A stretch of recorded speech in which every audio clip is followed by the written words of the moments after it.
बिस्मिल्लाहिर्रहमानिर्रहीम। अस्सलाम वालेकुम व्यूअर्स, उम्मीद करती हूँ आप सब खैरियत से होंगे।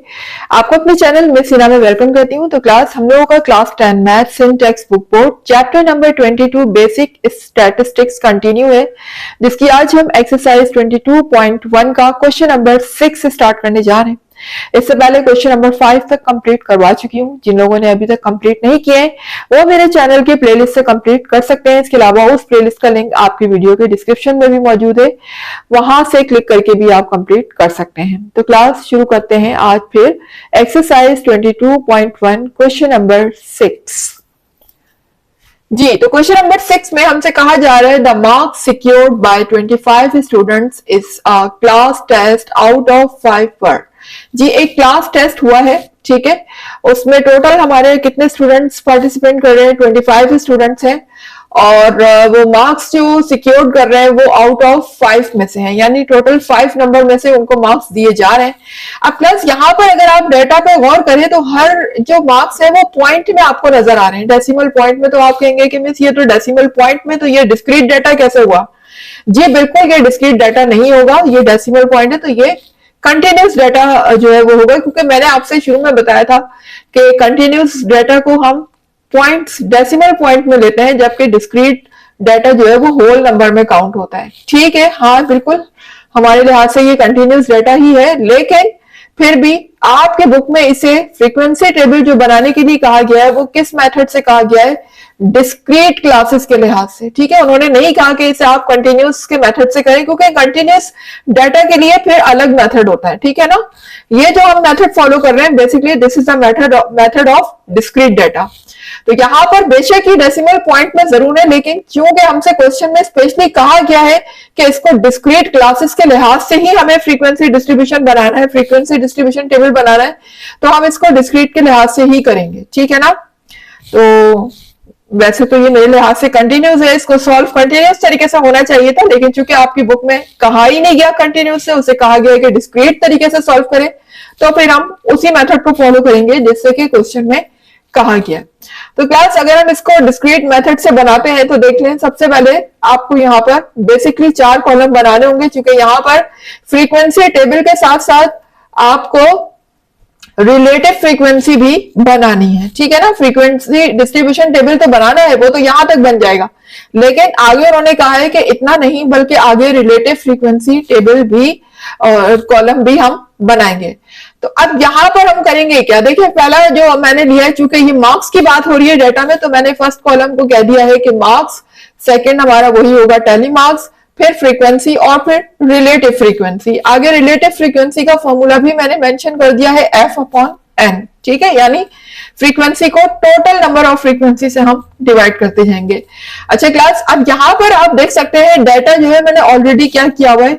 अरेंज किया हुआ है। ठीक है ना, आप भी इसी तरीके से अरेंज फॉर्म में लिखिएगा, डाटा को अरेंज लाजमी कर दिया करें, उससे आपके लिए बहुत आसानी हो जाती है, आपके मिस्टेक्स के चांसेस ऑलमोस्ट जो है ना वो खत्म हो जाते हैं। ठीक है ना, मिस्टेक्स के चांसेस बिल्कुल भी नहीं रहते, क्योंकि ऑलरेडी डाटा अरेंज होता है, तो जितने भी नंबर होते हैं आप उनको देखते हुए इजीली यहाँ पर टैली मार्क्स कर सकते हैं। ठीक है, तो अब यहाँ पर देखें, हमारे पास जो भी मार्क्स दिए हुए उनके हम सेपरेट सेपरेट लिखते जाएंगे। पहला मार्क्स हमारा है 0.0, तो यहाँ पर हम 0.0 ले लेंगे। अब यहाँ पर बेशक 0.0 जितने बार भी हो, 1 बार हो, 2 बार हो, 10 बार हो, लेकिन यहाँ टेबल में आपको पता है कि हमने सिर्फ 1 टाइम ही लेना होता है। इसी तरह से यहाँ पर देखें, ये 1 टाइम है 0.0, इसी तरह से 0.5 भी 1 टाइम है, तो हम 0.5 भी 1 टाइम ले लेते हैं।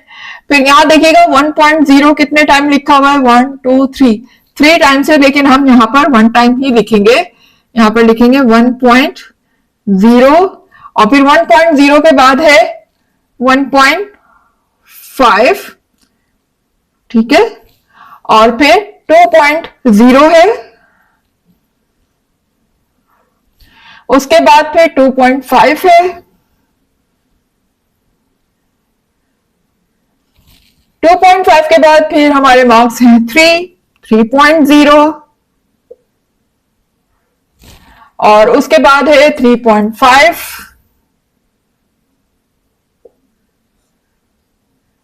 फिर 4.0, और 4.0 के बाद 4.5 है, 4.5 के बाद फिर 5.0। ये देख सकते हैं इस तरीके से हमने यहाँ पर मार्क्स लिख लिए, कॉपी करनी है। अब हम इनके टैली मार्क्स बनाएंगे और टैली मार्क्स हम डाटा को देखते हुए बनाएंगे, ठीक है। जितनी बार भी 0.0 आया होगा उतनी ही हम लाइंस यहाँ पर बनाएंगे। तो देख लीजिए 0.0 ओनली वन टाइम है, तो यहाँ पर वन लाइन आ जाएगी। इसी तरह से 0.5 भी वन टाइम है, तो ये भी वन लाइन आ जाएगी, ठीक है। फिर यहाँ देखें 1.0 कितनी बार है, 1 2 3, टोटल 3 टाइम्स है, तो हम यहाँ पर इस तरह से 3 लाइन्स बना लेंगे, ठीक है। उसके बाद देखें 1.5 वन टाइम है, तो यहाँ पर वन लाइन आ जाएगी। इसी तरह से 2.0 देख सकते हैं 1 2 3, टोटल 3 टाइम्स है, तो हम यहाँ पर 3 लाइन्स ड्रॉ कर लेंगे। उसके बाद 2.5 भी 1 2 3, 3 टाइम्स है, यहां पर भी 3 टाइम्स आ जाएगा, ठीक है। और फिर 3 देखिए 3.0 कितनी दफा है, 1 2, टोटल 2 टाइम्स है, तो यहां पर 2 लाइन्स आ जाएंगी। उसके बाद 3.5 कितनी दफा है, 1 2 3 4, यहां पर 4 लाइन ड्रॉ कर लेंगे हम, ठीक है। उसके बाद 4.0 कितनी दफा है, 1 2 3, 3 टाइम्स है, ठीक है। 4.0 3 है, तो यहां पर 3 लाइन्स आ जाएंगी। फिर 4.5 कितनी बार है, 1 2, 2 टाइम्स है, तो यहां पर 2 लाइन्स आ जाएंगी। इसी तरह से आगे फिर 5.0 भी हमारे पास 2 मर्तबा है, देख सकते हैं आप डाटा में, तो यहां पर हम 2 लाइन्स लगा लेंगे। ये इस तरह से हमारे बन जाते हैं टोटल टैली मार्क्स, ठीक है। अब टैली मार्क्स के आगे क्या कॉलम है हमारा, फ्रीक्वेंसी। तो फ्रीक्वेंसी हम कैसे लिखते हैं, इन मार्क्स को काउंट करते जाएंगे और नंबर की फॉर्म में हम फ्रीक्वेंसी लिखते जाएंगे। तो पहला 1 है, तो 1 ही आ जाएगा। दूसरा भी मेरा 1 है, तो यहां 1 ही आ जाएगा, ठीक है।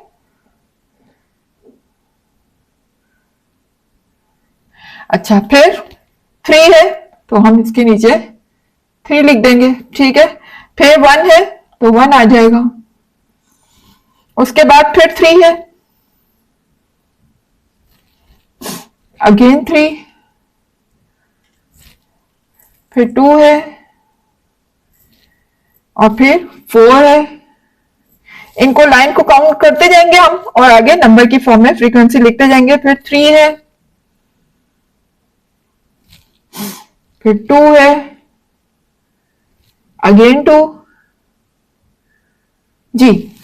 ये हमारे पास सारी फ्रीक्वेंसी आ चुकी है। अब हम फ्रीक्वेंसी का टोटल कर लेते हैं। तो देखें 1 + 1 2, 2 + 3 5, 5 + 1 6, 6 + 3 9, 9 + 3 12, 12 + 2 14, 14 + 4 18, 18 + 3 21, 21 + 2 23, और 23 + 2 हो जाएगा 25, ठीक है। तो टोटल यहां पर फ्रीक्वेंसी मेरे पास कितनी आ चुकी है, 25 जी। फ्रीक्वेंसी, टोटल फ्रीक्वेंसी को हम किससे रिप्रेजेंट करते हैं, स्मॉल एन से, ठीक है। स्मॉल एन से ही मेरे पास टोटल फ्रीक्वेंसी आ चुकी है। अब आगे मुझे क्या फाइंड करनी है, रिलेटिव फ्रीक्वेंसी। तो रिलेटिव फ्रीक्वेंसी के लिए हम क्या करेंगे, जो हमारी हर फ्रीक्वेंसी है उसको डिवाइड कर देंगे टोटल फ्रीक्वेंसी से, तो हमारी रिलेटिव फ्रीक्वेंसी आती जाएगी। जैसे फॉर एग्जांपल यहां पर पहली फ्रीक्वेंसी मुझे क्या दी हुई है, 1, तो मैं 1 को किससे डिवाइड कर दूंगी, टोटल फ्रीक्वेंसी। टोटल फ्रीक्वेंसी क्या आ रही है, 25, यानी 1 डिवाइड हो जाएगा 25 से, ठीक है। ये अभी हम आगे कैलकुलेटर से कैलकुलेट करते जाते हैं सारी वैल्यू। उसके बाद फिर अगेन देखिए 1 है, यहां पर 1 भी डिवाइड हो जाएगा 25 से। इस तरीके से आपने हर फ्रीक्वेंसी को टोटल फ्रीक्वेंसी से डिवाइड करते जाना है। इसी तरह से 3 डिवाइड हो जाएगा 25 से, ठीक है। फिर 1 डिवाइड हो जाएगा 25 से, फिर 3 डिवाइड हो जाएगा 25 से, उसके बाद अगेन 3 डिवाइड होगा 25 से, 2 डिवाइड होगा 25 से,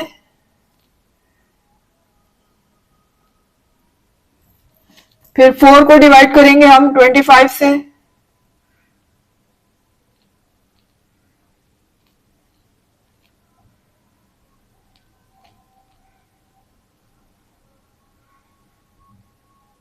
इस तरीके से हम सब लिखते जाएंगे। उसके बाद 3 डिवाइड होगा 25 से, फिर 2 को डिवाइड करेंगे 25 से,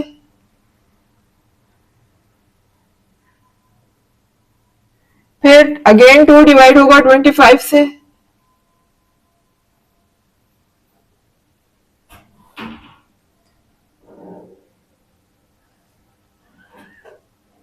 जी। अब आगे क्या करना है, हमें कैलकुलेटर लेना है और इन तमाम वैल्यूज को डिवाइड करते हुए आगे हम डेसिमल में इसके आंसर शो करते जाएंगे। जी, तो क्लास अब देखिए यहाँ पर जब हम 1 को डिवाइड करते हैं 25 से, कैलकुलेटर से जब आप डिवाइड करेंगे तो आंसर आएगा 0.04। कैलकुलेटर ले लीजिएगा हाथ में और कैलकुलेट करते जाइएगा, डिवाइड करते जाइएगा, आगे उसकी वैल्यू लिखते जाइए 0.04। अब देखिए यहाँ पर 1 डिवाइडेड बाई 25 कितनी बार लिखा हुआ है, उनके आगे हम पहले से लिख देते हैं क्योंकि पता है आंसर तो यही आना है ना हमारा। तो देखिए नीचे भी क्या लिखा हुआ है 1 डिवाइडेड बाई 25, तो सेम आंसर इसके भी यही होगा डिवाइड करने के बाद 0.04। इसके अलावा और देख लेते हैं, ये देखिए 1/25, तो इसका आंसर भी यही होगा 0.04। सेकेंड हम देख लेते हैं, अगर हम 3 को डिवाइड करते हैं 25 से, जी, तो आंसर आता है 0.12। 0.12। अब देख लें 3/25 और कहां लिखा हुआ है, ये रहा 3/25, सेम आंसर यहां भी लिख दें आप। इसी तरह से 3/25 ये भी है, इसके आगे भी यही आंसर आ जाएगा। यानी आपको बार बार कैलकुलेट करने की जरूरत नहीं है, अगर आपके जो फ्रैक्शन है वो सेम है तो आप सेम वही आंसर कॉपी करते रहें। 3/25 देखें यहां भी है तो यही आंसर यहां भी आ जाएगा 0.12। इसी तरह से आगे अब नहीं है 325, तो अब हम देख लेते हैं कि अगर हम 2 को 25 से डिवाइड करते हैं, जी 2 को 25 से डिवाइड करने पर आंसर आता है 0.08। ठीक है, इसके अलावा और ये रहा 2/25, यहां भी यही आंसर कॉपी कर देंगे हम 0.08। ठीक है, इसके अलावा ये भी 2/25 है तो यहां भी आप यही लिख देंगे 0.08, यहां भी हम सेम आंसर यही लिख देंगे। उसके बाद अब हमारा क्या रह गया, सिर्फ 4/25, तो इसको भी कैलकुलेट कर लेते हैं। 4 डिवाइडेड बाय 25, तो ये हो जाएगा 0.16। 0.16। ठीक है, तो क्लास ये आप देख सकते हैं सारी रिलेटिव फ्रीक्वेंसी जो है वो हमने फाइंड यहाँ पर करके दिखा दी है। इसी तरीके से आपको भी करनी है। तो यहाँ पर मेरा क्वेश्चन नंबर 6 हो चुका है कंप्लीट।